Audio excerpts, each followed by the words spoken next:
सुतीक्ष्ण की आज्ञा लेकर वन की ओर प्रस्थित हुए अपने स्वामी रघुकुल नंदन श्री राम से सीता ने स्नेह भरी मनोहर वाणी में इस प्रकार कहा।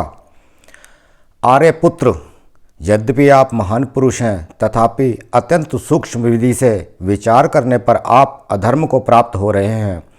जब कामजनित व्यसन से आप सर्वदा निवृत्त हैं, तब यहाँ इस अधर्म से भी बच सकते हैं। नमस्कार सनातनी बंधुओं, ये प्रकरण उस समय का है जब सीता और राम वन में हैं और तपोवन से दंडक वन की ओर जा रहे हैं। उस समय सीता राम को उपदेश दे रही हैं कि आपको राक्षसों को मारने का प्रण किया है, वह नहीं करना चाहिए था, और वो क्यों नहीं करना चाहिए था ये उन्हें बता रही है। वाल्मीकि रामायण में बहुत कम ऐसे प्रकरण हैं जहाँ सीता राम का आपसी वार्तालाप होता है, उनका अपना संवाद होता है। उसमें से सबसे महत्वपूर्ण 2 प्रसंग आज मैं आपके सामने प्रस्तुत करूँगा। कृपया ध्यान से पूरी वीडियो देखिए और आपको इससे पता लगेगा दोनों के आपसी संबंध कैसे थे, एक दूसरे के प्रति उनके विचार क्या थे, क्या उनका दाम्पत्य जीवन मधुर और एक दूसरे के लिए सम्मानजनक था। चलिए इस प्रकरण को हम आगे देखते हैं। इस जगत में काम से उत्पन्न होने वाले 3 ही व्यसन होते हैं। मिथ्या भाषण बहुत बड़ा व्यसन है, किंतु उससे भी भारी 2 व्यसन और हैं, पर स्त्री गमन और बिना वैर के ही दूसरों के प्रति क्रूरतापूर्ण वर्ताव। रघुनंदन, इनमें से मिथ्या भाषण व्यसन तो ना आप में कभी हुआ है और ना आगे होगा ही, पर स्त्री विषयक अभिलाषा तो आपको हो ही नहीं सकती। नरेंद्र, धर्म का नाश करने वाली यह कुत्सित इच्छा न आपके मन में कभी हुई थी, न ही अब है, और भविष्य में भी कभी होने की संभावना नहीं है। राजकुमार श्री राम, यह दोष तो आपके मन में भी कभी उदित नहीं हुआ है। आप सदा ही अपनी धर्मपत्नी में अनुरक्त रहने वाले, धर्मनिष्ठ, सत्य प्रतिज्ञ तथा पिता की आज्ञा का पालन करने वाले हैं। आप में धर्म और सत्य दोनों की स्थिति है, आप में ही सब कुछ प्रतिष्ठित है। अब यहाँ सीता राम की प्रशंसा कर रही है और आगे क्या कहती हैं। परंतु दूसरों के प्राणों की हिंसा रूप जो यह तीसरा भयंकर दोष है, उसे लोग मोहवश बिना वैर विरोध के ही भी किया करते हैं। यही दोष आपके सामने उपस्थित हो गया है। श्री राम ने तपोवन में स्थित वहाँ रहने वाले जितने भी मुनि ऋषि थे, उसमें से विशेष सुतीक्ष्ण थे, उनको ये वचन दिया था कि मैं आपको तंग करने वाले सभी राक्षसों का वध कर दूंगा। यद्यपि राम का उन राक्षसों से कोई वैर नहीं था और बिना वैर भाव के उन्होंने प्रतिज्ञा की, और उसी के ऊपर सीता जी ये कमेंट कर रही हैं, उन्हें समझा रही हैं कि जब उनका तुमसे कोई बैर नहीं है तो उनका वध करने की प्रतिज्ञा क्यों की आपने। वीर, आपने दंडकारण्यवासियों ऋषियों की रक्षा के लिए युद्ध में राक्षसों का वध करने की प्रतिज्ञा की है। इसी के लिए आप भाई के साथ धनुष बाण लेकर दंडकारण्य के नाम से विख्यात वन की ओर प्रस्थित हुए हैं। अतः आपको इस घोर कर्म के लिए प्रस्थित हुआ देख मेरा चित्त चिंता से व्याकुल हो उठा है। आपके प्रतिज्ञा पालन स्वरूप व्रत का विचार करके मैं सदा यही सोचती रहती हूँ कि कैसे आपका कल्याण हो। वीर, मुझे इस समय आपका दंडकारण्य में जाना अच्छा नहीं लगता। इसका क्या कारण है यह बता रही हूँ, आप मेरे मुँह से सुनिए। आप हाथ में धनुष बाण लेकर अपने भाई के साथ वन में आए हैं। संभव है समस्त वनचारी राक्षसों को देखकर कदाचित आप उनके प्रति अपने बाणों का प्रयोग कर बैठे हैं। जैसे आग के समीप रखे हुए ईंधन उसके तेज रूप बल को अत्यंत उद्दीप्त कर देते हैं, उसी प्रकार जहाँ क्षत्रियों के पास धनुष हो तो वह उसके बल और प्रताप को उद्घोषित कर देता है। महाभावों, पूर्व काल की बात है। यहाँ सीता जी एक किस्सा सुनाती हैं कि कैसे किसी क्षत्रिय के पास या किसी के भी पास यदि कोई हथियार आ जाए तो वो उसकी साधना या जो उसका लक्ष्य होता है उससे भ्रमित कर देता है। पूर्व काल की बात है, किसी पवित्र वन में जहाँ मृग और पक्षी बड़े आनंद से रहते थे, एक सत्यवादी एवं चरित्र वाले तपस्वी निवास करते थे। उन्हीं की तपस्या में विघ्न डालने के लिए इंद्र ने योद्धा का रूप धारण करके हाथ में तलवार लिए एक दिन उनके सामने आश्रम में उपस्थित हो गए और इंद्र ने वहाँ पर वो तलवार उस वन में रहने वाले ऋषि को दे दी और कहा कि इसकी देखभाल करना। अब जब ऋषि अपनी साधना करते, तपस्या करते या जो भी काम करते, वो हर समय उस तलवार को हाथ में लेकर घूमते रहते थे, नहाने जाते थे या और भी कोई काम करते थे तो हमेशा तलवार हाथ में रखते थे। एक दिन उनको लगा कि ये मेरे हाथ में तलवार आ जाने से मैं जिस कार्य के लिए यहाँ वन में आया था वो नहीं कर पा रहा हूँ। यही उपदेश सीता उनको दे रही हैं। तब ही जिनका धन था उन मुनि ने प्रतिदिन शस्त्र ढोते रहने के कारण क्रमशः तपस्या का निश्चय छोड़कर अपनी बुद्धि को क्रूरतापूर्ण बना लिया। वे मुनि प्रमादवश रौद्र कर्म में तत्पर हो गए और उस शस्त्र के सहवास से उन्हें नरक में जाना पड़ा।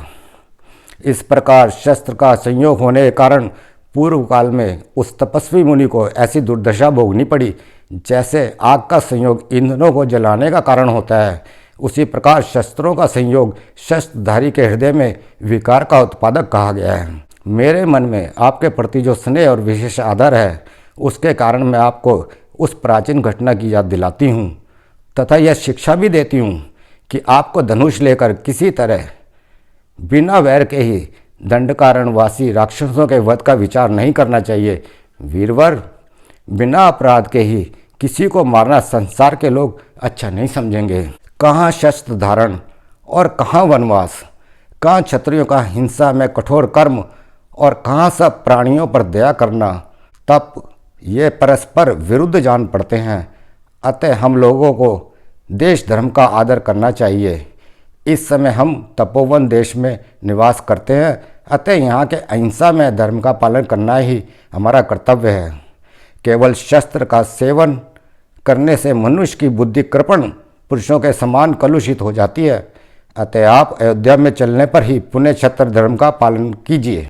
सीता ने बता रही कि आप मुनि के रूप में वन में आए हैं, अतः आपको शस्त्र धारण नहीं करने चाहिए। अगर कर भी लिए हैं तो उनको उपयोग ना कीजिए। ये अरण्य कांड के 9वें सर्ग में सीता जी उपदेश दे रही हैं और श्री राम दंडकारण्य के इसी 10वें सर्ग में उसका जवाब क्या देते हैं। देवी, धर्म को जानने वाली जनक किशोरी, तुम्हारा मेरे ऊपर स्नेह है, इसलिए तुमने मेरे हित की बात कही है। क्षत्रियों के कुल धर्म का उपदेश करते हुए तुमने जो कहा है वह तुम्हारे ही योग्य है। देवी, मैं तुम्हें क्या उत्तर दूं? तुमने ही पहले यह बात कही है कि क्षत्रिय लोग इसलिए धनुष धारण करते हैं कि किसी को दुखी होकर हाहाकार ना करना पड़े। यदि कोई दुख या संकट में पड़ा हो तो उसकी रक्षा की जाए। सीते, दंडकारण्य में रहकर कठोर व्रत का पालन करने वाले वे मुनि बहुत दुखी हैं, इसलिए मुझे शरणागत वत्सल जानकर वे स्वयं मेरे पास आए और शरणागत हुए हैं। भीरु, सदाई वन में रहकर फल मूल का आहार करने वाले वे मुनि इस क्रूर कर्मा राक्षसों के कारण कभी सुख नहीं पाते हैं। मनुष्यों के मांस से जीवन निर्वाह करने वाले वे भयानक राक्षस उन्हें मारकर खा जाते हैं। यहाँ राम बता रहे हैं कि ऋषि मेरी शरण में आए हैं। ऋषियों ने कहा था कि यद्यपि हम उन्हें मारने के लिए सक्षम हैं, परंतु हम अपने तपोबल को छीण नहीं करना चाहते। सीता ने यही समझाया था राम को कि देखिए, जब वे ऋषि इस योग्य हैं कि वे स्वयं राक्षसों का वध कर सकते हैं तो आपको ये प्रतिज्ञा करने की क्या जरूरत थी। परंतु चूंकि राम क्षत्रिय हैं और यही सीता उन्हें बता रही हैं कि क्षत्रिय धर्म का पालन हर जगह नहीं करना चाहिए। आप जिन्हें कमज़ोर समझ रहे हैं वो ऋषि कमज़ोर नहीं हैं, वो अपनी रक्षा करने में समर्थ हैं और क्षत्रिय धर्म सिर्फ दीन दुखियों के लिए ही प्रयोग में आना चाहिए और उनकी रक्षा के लिए आपको शस्त्र उठाने चाहिए। यहाँ पर दोनों में एक टकराव सा दिखाई देता है। सीता पत्नी है और राम का हित चाहती हैं। उन्हें लगता है कि अगर राम इस प्रकार शस्त्रों का उपयोग करेंगे और ऐसा वैर बांधेंगे तो हो सकता है आगे चलकर कष्टों का सामना करना पड़े और उनका ये वनवास हिंसा में हो जाए। इसलिए सीता उन्हें चेता रही है। राम ने उनकी ये बात नहीं मानी और आगे जाकर उन्होंने दंडकारण्य में जितने राक्षस थे उनका वध किया, और यही कारण है कि सीता का हरण भी हुआ। अगर राम ये प्रतिज्ञा ना करते तो शायद रामायण अधूरी रह जाती और इसका कोई मूल्य ना होता। अब देखिए कि सीता और राम 25 वर्ष से साथ हैं, दाम्पत्य जीवन में हैं, और इसका वर्णन सीता अरण्य कांड में आगे करती हैं। जब रावण सीता से उनका परिचय पूछते हैं तब सीता रावण को क्या बताती है। यहाँ पर सीता की आयु के बारे में विशिष्ट वर्णन है। आपको सीता की आयु जानने के लिए पूरे रामायण को खंगालने की जरूरत नहीं है। इस एक वर्णन में आपको पता लग जाएगा सीता का वनवास किस आयु में हुआ, सीता इस समय जब रावण उसके सामने है कितने आयु की है, और जब उसका विवाह हुआ था तब वो कितने वर्ष की थी। सीता बोल रही हैं, विवाह के बाद 12 वर्षों तक महाराज दशरथ के महल में रहकर मैंने अपने पति के साथ सभी मनोवांछित भोग भोगे। मैं वहाँ सदा मनोवांछित सुख सुविधाओं से संपन्न रही। यानी सीता ने शादी के बाद, विवाह के बाद 12 वर्ष तक अयोध्या में निवास किया, और उसके बाद जब ये वन को चली तब वो बता रही हैं कि उनकी आयु कितनी थी और राम की आयु कितनी थी। यह सारा वर्णन 47वें सर्ग में है अरण्य कांड के। उस समय मेरे महातेजस्वी पति की अवस्था 25 साल से ऊपर की थी। यानी जब राम वन के लिए निकलते हैं तो उनकी आयु लगभग 25 वर्ष थी, और अब जब ये रावण के सामने सीता है 13 वर्ष बीत चुके हैं। 25 और 13 38, यानी राम की आयु 38 वर्ष है और सीता 12 और 13 तो वो जोड़ ही लीजिए, 25 वर्ष हो गए। और मेरे जन्म काल से लेकर वन गमन काल तक मेरी अवस्था वर्ष गणना के अनुसार 18 साल की हो गई थी। यानी कि जब सीता वन के लिए चली थी तब उनकी आयु 18 वर्ष थी। 18 में से वो 12 वर्ष घटा दीजिए, जबकि उनका विवाह हुआ था और वो 12 वर्ष तक अयोध्या में रही। 18 में से 12 वर्ष घटाने से आयु निकलती है 6 वर्ष। यानी कि उनका विवाह 6 वर्ष की आयु में हुआ था, और 6 वर्ष की आयु में होने के बाद 12 वर्ष तक अयोध्या में रही। और अब चूंकि वो वन में है और 13 वर्ष बीत चुके हैं, 18 और 13 31 वर्ष उनकी आयु निकलती है इस प्रकार। अब देखिए 12 वर्ष तो अयोध्या में बिताए और 13 वर्ष वन में है। अगर 25 वर्ष तक दाम्पत्य जीवन बिताने के बावजूद पति पत्नी के बीच में कोई खास संवाद नहीं होता है, यह एक विशेष ध्यान देने योग्य बात है। किसी भी नारी के लिए माँ बन जाना एक बहुत महत्वपूर्ण कदम होता है। वो अपने आप को तभी पूर्ण मानती है जब वो माँ बनती है। यहाँ पर 25 वर्ष तक पति के साथ दाम्पत्य जीवन व्यतीत करने के बावजूद भी सीता अब तक माँ नहीं बन पाई है। मैं किसी पे दोषारोपण नहीं कर रहा, मैं एक तथ्य का वर्णन कर रहा हूँ। सीता और राम के बीच दूसरा महत्वपूर्ण संवाद युद्ध कांड के 115वें सर्ग में होता है। वाल्मीकि यहाँ बताते हैं कि राम ने जब सीता वापस लंका से आती हैं तो उनके साथ कैसा बर्ताव किया, क्या कहा। भद्रे, सम्रांगण में शत्रुओं को पराजित करके मैंने तुम्हें उनके चंगुल से छुड़ा लिया। पुरुषार्थ के द्वारा जो कुछ किया जा सकता था वह सब मैंने किया। अब मेरे अमर्ष का अंत हो गया। मुझ पर जो कलंक लगा था उसका मैंने मार्जन कर दिया। शत्रु जनित अपमान और शत्रु दोनों का एक साथ ही नष्ट कर डाला। आज सबने मेरा पराक्रम देख लिया। अब मेरा परिश्रम सफल हो गया है। इस समय प्रतिज्ञा पूर्ण करके मैं उसके भार से मुक्त एवं स्वतंत्र हो गया हूँ। जैसा कि पहले बताया कि अरण्यकांड के दौरान उन्होंने प्रतिज्ञा की थी कि मैं राक्षसों का वध करूँगा, और ये अपनी उसी प्रतिज्ञा को यहाँ पे दोहरा रहे हैं कि वो आज मेरी पूर्ण हो गई है। अर्थात उन्हें सीता से कुछ लेना देना नहीं है, सिर्फ अपनी प्रतिज्ञा से लेना देना है। और सीता के प्रति उनका क्या व्यवहार है, क्या सोच है, वो आगे देखिए। हे विभीषण, दुर्गुणों से भरे हुए अपने भाई का परित्याग करके स्वयं ही मेरे पास उपस्थित हुए थे। अब तक का किया हुआ इनका परिश्रम भी निष्फल नहीं हुआ है। इस तरह कहते हुए श्री राम की बातें सुनकर मृगी के समान विकसित नेत्रों वाली सीता की आंखों में आंसू भर आए। वे काले काले घुंघराले बालों वाली कमल लोचना सुंदरी सीता से वानर राक्षसों की भरी सभा में पुनः इस प्रकार कहने लगे, अपने तिरस्कार का बदला चुकाने के लिए मनुष्य का जो कर्तव्य है वह सब मैंने अपनी मान रक्षा की अभिलाषा से रावण वध करके पूर्ण किया है। जैसे तपस्या से भावित अंतकरण वाले अथवा तपस्या पूर्वक परमात्मा स्वरूप का चिंतन करने वाले महर्षि अगस्त्य ने वातापी और इलवल के भय से जीव जगत के लिए दुर्गम हुई दक्षिण दिशा को जीता था, उसी प्रकार मैंने रावण वश में पड़ी हुई तुमको जीता है।